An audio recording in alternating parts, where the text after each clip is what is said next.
School. Maraming salamat po kay Principal Luana Cabral, kay Alois Rodriguez, sa lahat ng mga ibang opisyales na narito ngayon, mga functionaries, mga barangay gawad, mga SPDA presidents, officers natin, sa lahat ng mga faculty, teaching, mga teaching staff, mga magulang, at mga estudyante ng Albert Lanza Central School. Ngayong araw, tayo po ay mamimigay ng allowance para sa lahat ng mga estudyante ng Albert Lanza Central School. Ito po ang ating personal na kontribusyon para sa edukasyon ng ating mga estudyante. At sana, may pakita natin na sulit ang allowance na ito dahil simula ngayon, lagi tayong a-attend ng ating mga klase at tataas ang mga grades ng mga estudyante ng Albert Lanza. Nakita ng ating gobyerno na sulit ang allowance na ito. Sana ang ating mga direktor at ating panatala na ang gobyerno naman ay bigay ng mas malaki pang allowance para sa lahat ng mga estudyante.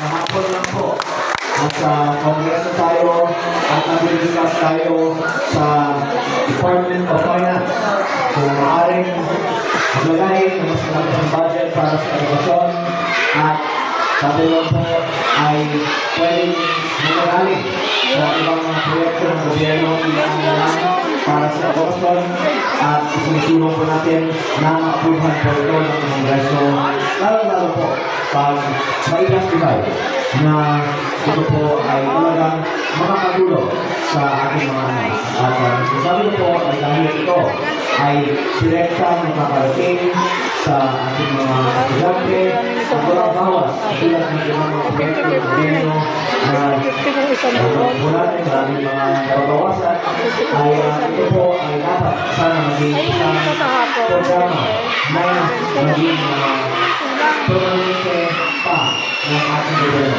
Kaya sana dahil sa initial na allowance natin na ito, ang gobyerno ay mag-approve ng permanente programa para sa regular allowances ng mga estudyante. At kasama ng allowances, ang Department of Education ay magkakaroon din ng mas maraming budget sa darating na taon para sa mga classrooms, para sa ating mga teacher, para sa ating mga operating expenses, at ang wish ko natin ay yung infrastructure budget.